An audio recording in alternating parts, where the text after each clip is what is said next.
మా ప్రతినిధులు సిద్ధంగా ఉన్నారు. నారాయణ, పెద్దీష్, సంపత్ ముందుగా మనకి లైవ్లో అందుబాటులో ఉన్నారు. పెద్దీష్ దగ్గరికి వెళ్దాం. ముఖ్యంగా తెలంగాణలో హైదరాబాద్ తర్వాత అంతటి ఇంపార్టెన్స్ ఉన్నటువంటి ప్రాంతం ఉమ్మడి వరంగల్ జిల్లా. ఉమ్మడి వరంగల్ జిల్లాకి సంబంధించినంత వరకు ఎప్పుడు ప్రాసెస్ స్టార్ట్ అవుతుంది, ఎట్లా ఉంది ఏర్పాట్లు? ఇప్పటికే ఆల్రెడీ మీ వెనక చాలా క్లియర్గా కనబడుతోంది, ఏర్పాట్లన్నీ కూడా పూర్తయినట్టుగా. పెద్దీష్, ఎలా ఉంది సిచ్యువేషన్? పురపోరులో పట్టణాలపై పైచేయి ఎవరిది అనేది మరికొద్దిసేపట్లో తేటతెల్లం కానుంది. 8 గంటలకు కౌంటింగ్ ప్రక్రియ షురూ అవుతుంది. సో నేను ప్రాంతం ఇది నర్సంపేటలోని మార్కెట్ యార్డ్. ఇక్కడ నర్సంపేట మున్సిపాలిటీకి సంబంధించినటువంటి కౌంటింగ్ 8 గంటలకు స్టార్ట్ కాబోతుంది. ఓవరాల్గా వరంగల్ ఉమ్మడి జిల్లా వ్యాప్తంగా మొత్తం 12 మున్సిపాలిటీలకు ఎన్నికలు జరిగాయి. ఆ 12 మున్సిపాలిటీలకు సంబంధించిన ఫలితాలు ఈరోజు వెల్లడి కానున్నాయి. ఇప్పటికే కౌంటింగ్ సిబ్బంది, అదేవిధంగా పోలీసులు అంతా చేరుకున్నారు. అయితే గెలుపు పైన ఎవరి ధీమా వారిదే. నిన్నటి నుంచే అంతా క్యాంప్ పాలిటిక్స్ కూడా మొదలుపెట్టారు. అధికార పార్టీకి సంబంధించినటువంటి అభ్యర్థులతో పాటు ఇటు బీఆర్ఎస్ పార్టీకి సంబంధించిన అభ్యర్థులను కూడా ఇప్పటికే నిన్న రాత్రి క్యాంప్ పాలిటిక్స్ తరలించారు. వారి వివిధ ప్రాంతాలకు వారందరినీ కూడా తరలించారు. సో వారి తరపున అభ్యర్థుల తరపున ఏజెంట్లు ఈరోజు కౌంటింగ్కు హాజరు కాబోతున్నారు. సో వరంగల్ ఉమ్మడి జిల్లా వ్యాప్తంగా ఒకసారి మనం ఇప్పటివరకు ఉన్నటువంటి ఈ డీటెయిల్స్ పరిశీలిస్తే, అంటే గతంలో ఇక్కడ నర్సంపేట మున్సిపాలిటీ అనేది బీఆర్ఎస్ పార్టీ అక్కడ మున్సిపాలిటీని గతంలో అధికారంలో ఉండేది. ఆ తర్వాత ఇప్పుడు అక్కడ మొత్తం 30 వార్డులు ఉండగా 30 వార్డులకు కూడా పోటాపోటీగా ఎన్నికలు జరిగాయి. సో ఇరు పార్టీలు కూడా ఎవరికి వారే కాన్ఫిడెన్స్తో ఉన్నారు. ఇటు పరకాల మున్సిపాలిటీకి సంబంధించి మొత్తం 22 వార్డులు ఉన్నాయి. ఇక్కడ కూడా గతంలో బీఆర్ఎస్ పార్టీ అధికారంలో ఉండేది, బీఆర్ఎస్ పార్టీ పాలకవర్గం ఉండేది. సో ఈసారి ఇటు బీఆర్ఎస్ అటు కాంగ్రెస్ కూడా పోటాపోటీగా ప్రయత్నాలు చేశారు. బీజేపీ కూడా ఇక్కడ పరకాల మున్సిపాలిటీలో విస్తృతంగా ప్రచారం నిర్వహించారు. జనగామ మున్సిపాలిటీకి సంబంధించి కూడా జనగామలో మొత్తం 30 వార్డులు ఉన్నాయి. 30 వార్డుల్లో గతంలో బీఆర్ఎస్ పాలకవర్గం అధికారంలో ఉండేది. సో అక్కడ కూడా ఈసారి పోటాపోటీగా ప్రయత్నాలు చేశారు. ఇక్కడ బీఆర్ఎస్ కాంగ్రెస్ హోరాహోరీగా విస్తృతంగా ప్రచారం నిర్వహించారు. గెలుపు పైన ఎవరి ధీమా వారిదే. సో నిన్న రాత్రి జనగామ మున్సిపాలిటీకి సంబంధించినటువంటి అధికార కాంగ్రెస్ పార్టీకి సంబంధించినటువంటి సభ్యులతో పాటు ఇటు బీఆర్ఎస్ పార్టీకి సంబంధించిన సభ్యులను కూడా వివిధ ప్రాంతాలకు క్యాంప్ పాలిటిక్స్ తీసుకెళ్లారు.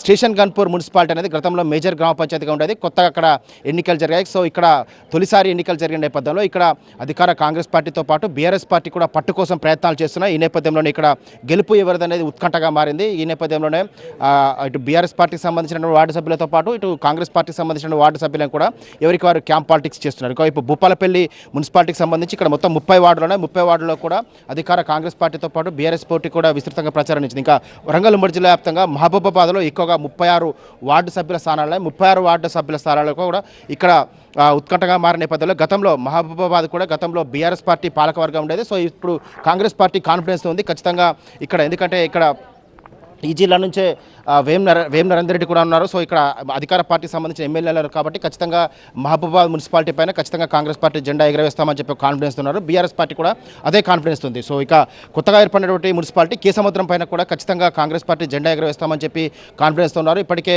సహజంగా పట్టణ ప్రాంతాలకు సంబంధించిన ఎన్నికలు జరిగినటువంటి సందర్భంలో అధికార పార్టీ అంటే రాష్ట్రంలో ఏ పార్టీ అధికారంలో ఉంటే ఆ పార్టీకి అడ్వాంటేజ్ ఉండడం, ఆ పార్టీ ఎక్కువ స్థానాలు గెలుచుకోవడం అనేది ఆనవాయితీగా వచ్చేది. అది ఉమ్మడి ఆంధ్రప్రదేశ్లో జరిగింది. ఇప్పుడు మన తెలంగాణలో కూడా అదే ప్రక్రియ జరుగుతోంది. బీఆర్ఎస్ అదే ఇంపాక్ట్ చూపించుకోగలిగింది. కానీ దానికి భిన్నంగా అధికార పార్టీకి మీద ప్రభుత్వ వ్యతిరేకత ఉంది కాబట్టి మేము పట్టు సంపాదించుకుంటామని చెప్పి బీఆర్ఎస్ ఎన్నికల సందర్భంలో చేసినటువంటి ప్రచార ప్రభావం ఏమైనా కనిపిస్తోందా? దానికి సంబంధించి ఇప్పుడు ఇక ఆల్రెడీ ఎలక్షన్స్ ప్రాసెస్ పూర్తయిపోయింది కాబట్టి ఇప్పుడు నాయకులు ఏమంటున్నారు?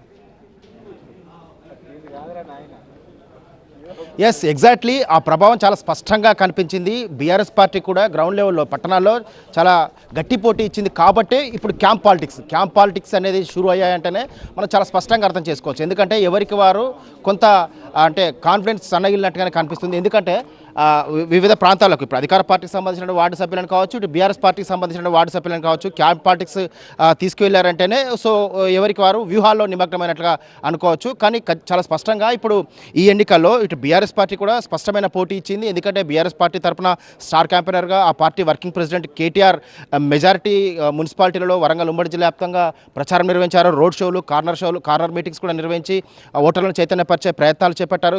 కాబట్టి ఖచ్చితంగా ఈ మున్సిపల్ ఎన్నికల్లో బీఆర్ఎస్ పార్టీ మెజారిటీ స్థానాలను కైవసం చేసుకుంటుందనే ఒక కాన్ఫిడెన్స్తో వారంతా ఉన్నారు. ఇంకొక వైపు కాంగ్రెస్ పార్టీ కూడా అధికార కాంగ్రెస్ పార్టీ కూడా ఖచ్చితంగా మెజారిటీ స్థానాలు కైవసం చేసుకుంటుందనే కాన్ఫిడెన్స్. అయితే కరీంనగర్ తర్వాత అంతటి ఇంపాక్ట్ ఈ జిల్లాలో చూపించగలమని చెప్పి భారతీయ జనతా పార్టీ కూడా చెబుతోంది. వరంగల్లో భారతీయ జనతా పార్టీ కూడా మేము చాలా గట్టి పోటీ ఇచ్చాము అన్నది ఆ పార్టీ నాయకత్వం చెప్తున్నటువంటి మాట. బీజేపీ కూడా ఫోకస్ ఎక్కువగా వరంగల్ మీద కూడా పెట్టిన చూసాం మనం. కాబట్టి దాని ప్రభావం ఏమైనా కొంత ఉండేటువంటి ఆస్కారం ఉందా, లేక డిసైడింగ్ ఫ్యాక్టర్గా బీజేపీ మారేటువంటి ఛాన్స్ ఏమైనా ఉందా?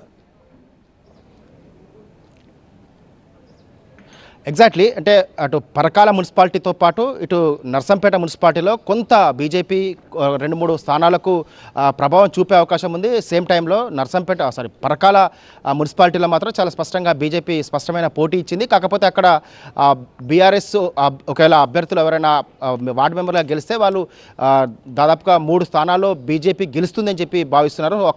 ఒకవేళ కనుక అక్కడ బీజేపీ గెలిచినట్లయితే ఆ బీజేపీ బీఆర్ఎస్కు మద్దతు ఇస్తుందా లేకపోతే కాంగ్రెస్ మద్దతు ఇస్తుంది అనేది మాత్రం ఒక క్లారిటీ రావాల్సి ఉంది. కానీ కాంగ్రెస్ పార్టీ మాత్రం ఖచ్చితంగా 12 మున్సిపాలిటీలపై తమ కాంగ్రెస్ పార్టీ జెండా ఎగరవేస్తామనే కాన్ఫిడెన్స్ ఉంది. ఎందుకంటే ఎక్స్ అఫీషియా మెంబర్స్తో ఖచ్చితంగా మున్సిపాలిటీలను కైవసం చేసుకునే కాన్ఫిడెన్స్తో ఉంది. సో ఈ నేపథ్యంలోనే అధికార కాంగ్రెస్ పార్టీలు ఎక్కడ ఆత్మవిశ్వాసం సన్నగలకుండా అభ్యర్థులను కూడా వాళ్ళంతా ఫుల్ కాన్ఫిడెన్స్తో ఉన్నారు. ఖచ్చితంగా మెజారిటీ స్థానాలను కైవసం చేసుకోవడానికి విశ్వాసం వ్యక్తం చేస్తున్నారు. సేమ్ టైంలో ఇప్పటికే మున్సిపాలిటీలో అంటే ఇప్పుడు ప్రస్తుతం 12 మున్సిపాలిటీలుగా 3 మున్సిపాలిటీలు కొత్తగా ఏర్పడ్డాయి, 9 మున్సిపాలిటీలు పాత మున్సిపాలిటీలు. సో ఆ పాత మున్సిపాలిటీలో ఇప్పటికైతే పాలకవర్గం మొత్తం బీఆర్ఎస్ పార్టీ పాలకవర్గం ఉంది. కాబట్టి ఖచ్చితంగా మళ్ళీ బీఆర్ఎస్ పార్టీ జెండా ఎగరవేస్తామని ఒక విశ్వాసం అయితే వ్యక్తం చేస్తున్నారు. సో ఈరోజు మధ్యాహ్నం వరకు తుది ఫలితాలు వెల్లడే అవకాశాలు. మొదటి ఫలితం మాత్రం వర్ధన్నపేట మున్సిపాలిటీ వెల్లడవుతుంది. ఎందుకంటే అక్కడ 12 వార్డులు మాత్రమే ఉన్నాయి. కాబట్టి మొదటి ఫలితం వర్ధన్నపేట మున్సిపాలిటీని వెల్లడవుతుంది. సో ఎక్కడైతే కౌంటింగ్ కేంద్రాలు ఉన్నాయో ఆ కౌంటింగ్ కేంద్రాల వద్ద కూడా పటిష్టమైన భద్రత ఏర్పాట్లు చేపట్టారు. రెండవది విజయోత్సవాలకు కూడా, ఎందుకంటే ఇప్పటికే అభ్యర్థులంతా కూడా క్యాంప్ పాలిటిక్స్కి వెళ్ళిపోయారు. కాబట్టి ఇక్కడ కూడా విజయోత్సవాలకైతే ర్యాలీ లేదు, విజయోత్సవాలకు కూడా ఇక్కడ పర్మిషన్ ఇవ్వాలని చెప్పి పోలీసులు కూడా చెప్తున్నారు. మొత్తం మీద అయితే కౌంటింగ్ ప్రక్రియ మరికొద్దిసేపట్లో షురూ కాబోతుంది. ఓకే పెద్దీష్ నారాయణ.